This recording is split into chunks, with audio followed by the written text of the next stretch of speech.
dating and sexuality. I think it's too hot of a topic. And it nothing's really new under the sun in terms of this has probably been a hot topic in the history of parenting. But it's always questions in every parent's mind. When do I talk to my kid about this? What do I do if they talk to me about this? Let's take 5 or 6 minutes and just maybe address some general frameworks for how we're approaching this in our families, in the home with kids. Even any biblical perspectives that we want to offer up on this. But I think it would be healthy. So I'm going to open the forum for anybody to chime in on this. Well, I think parents definitely have to talk earlier than we would want to about the topic of dating or sexuality, because they are going to hear it from their friends. They're going to hear it from television or Aren't they the internet. teachers for them? They're teaching something. Probably the worst teachers. Yeah. So it's like you have to get. I'm probably a parent who wants to wait on this, but I've tried to create an environment where my kids feel like you can come talk to me about anything, and that has, for the most part, been the case. I try to be more of a listening ear. So even the boys have come to me with topics, and I'm like, don't you want to talk to your dad about this and not me? That's such a testament to your parenting, though. I think I would have never talked to my mom about any. I think and bless her heart, listen, she only had what she only knew what she knew, right? Our parents only give us what they have. But like, I never would have done that as a teenager. I think I've developed the art of the poker face, because inside I'm like, oh my God, oh my God, oh my God, oh my God, oh my God. So I try to have a poker face and listen, but they know that if they want feedback or to talk through something, they're like, I'm going to talk to Daddy about this because he's a talker. But they'll come talk to me because I'm the listener. And so I've just tried to be a listening ear and not freak out about things. And usually me listening and them talking helps them to, sort of think it out for themselves. And so that's been my philosophy, is just be a listening ear, don't freak out. And then where I feel I need to input, I do. That's really... So like, oh, you like this girl and she's not a Christian. Okay.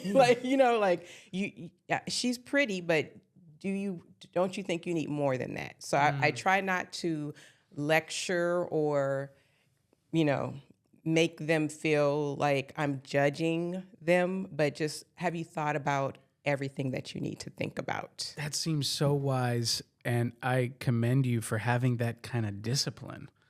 Because you're having the your jaw, not letting your jaw hit the floor. Yeah. Or mock them. But right. You want to date her?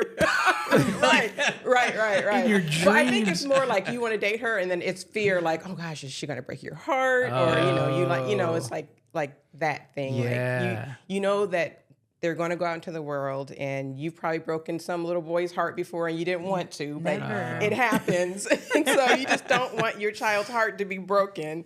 My heart was broken many times. No, that's, wow. I think for us, it's a little different because our kids are younger. I know you have, 16 and 20. So we're still in a season where we're building a foundation. And as a general rule for our kids in our home is, we don't lie about anything, and we answer age-appropriate questions. So wherever we can, we try and have, because they'll come, my friend at school likes this girl. Well, what do you mean he likes her?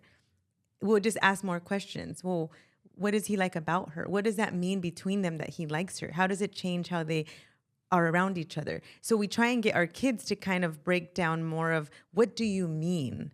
Because then sometimes it allows us to speak into it without it being directly about them, but just giving them like a foundation of, here's how men and women interact with each other.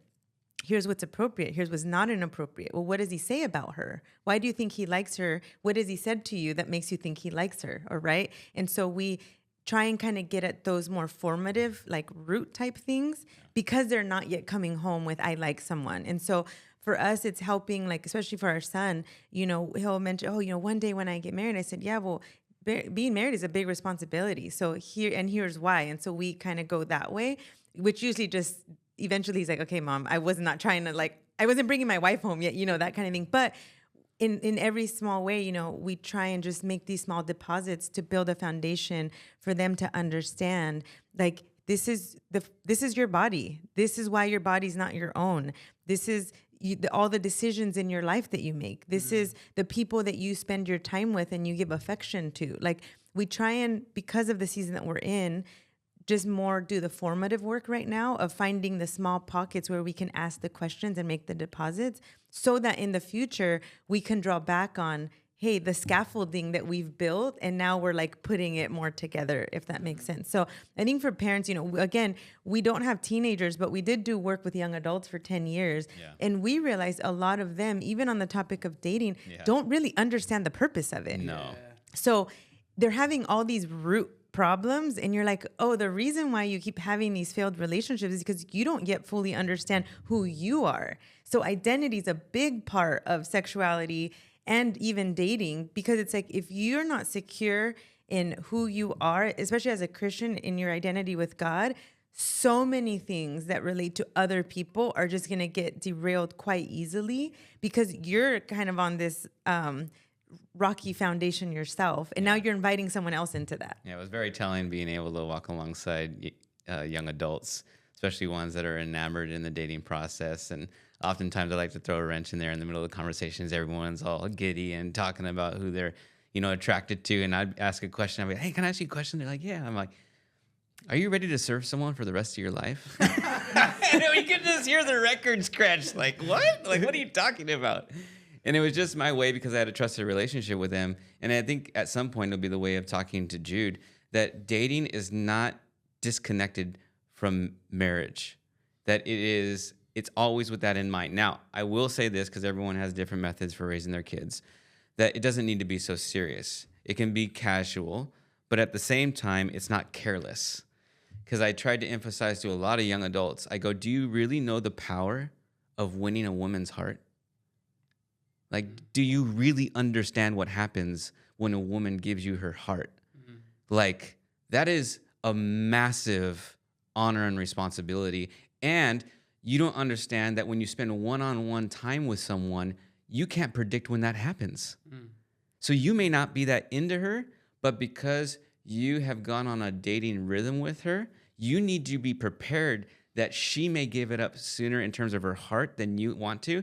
And you are responsible for that to some degree in terms of how you steward that as a man. Mm. So just being able to let Jude know that dating isn't just like go have fun and have an ego trip, or if it even gets to the physiological part, want to be able to please your body. It's being able to treat women with respect. That's why we encourage like group outings. You know, if you want, people sometimes encourage their kids to go on dates so that they can develop how to be able to interact with the opposite sex, to which I kind of disagree with that. Yes, it will kind of help develop that, but develop that in group settings. Because the minute you go on one-on-one, you are making a space for intimate connection. And you need to be soberly aware that if someone actually likes you, it's going to build. And oftentimes in our dealings with young adults, is they don't ever take ownership for what's developing on the inside of someone else. Well, that's them. I'm not that into them, but they can feel that what's building in them is actually something more intimate, and they don't want to take ownership for it. They just want to break someone's heart, or I didn't mean to. And it's just like, no, if I'm going to raise my son, I'm going to let him know, hey, when you go to date, like actually there is the ability for a girl to give you her heart, and you need to be alert to that, because this is all connected to long-term relationship. And I don't want to raise kids that just treat it as cavalier. That's great. I think a big, I guess, principle that I picked up from all of you is if we're going, first of all, if we're going to foster an environment where our kids can talk to us, then we can't treat, especially something like dating and sexuality, as this is just taboo and off limits. Right. And every time we're just not going to talk about it, it's just going to be silence. And then taking a step back even from that, generally speaking, if it's dating and sexuality, if it's going to church, if it's reading our Bibles, if it's intimacy with God, whatever we're trying to do in our homes with our kids, we have to understand that it's not just cutting them off from the harmful things, because in reality, the way they're going to grow is if we actually go on a journey with them into the things that we're afraid of. Right. I don't want you to even talk about liking a girl. I don't even want you to have a crush or go on a date. But we have to realize, like, they're going to go on a date eventually, even if you force them to wait till they're 25. And even then, what's worse, they're 25 and they have no clue about anything, like you were just describing. Like, what do you, if it's a young man, like, do you understand the power over a woman's heart you can have, or vice versa? Right. Do you understand the power Right. you can have over a man, right? Those kinds of conversations can't happen unless we give some kind of bandwidth for our kids to interact with the world in this way, which might mean you let them engage a little bit. I think we have to fall back on what are the biblical principles that help us discern who is the individual kid, what is their maturity level, what is their responsibility level. But I think I'm realizing, even as a young parent, I'm going, I'm not just going to have to I can't just protect my kids from all risk and problems, and that will be the way that I disciple them. No, I have to, if there's going to be any dialogue, they have to engage with these situations. Otherwise, because what I heard from you guys is you let your kids talk to you about these things, and then you just drop little seeds. So it doesn't feel to them, I think, it won't always feel to them like, oh, mom and dad set me straight. But you kind of did set them straight, but you let them come to their conclusions, and that's a different way of parenting.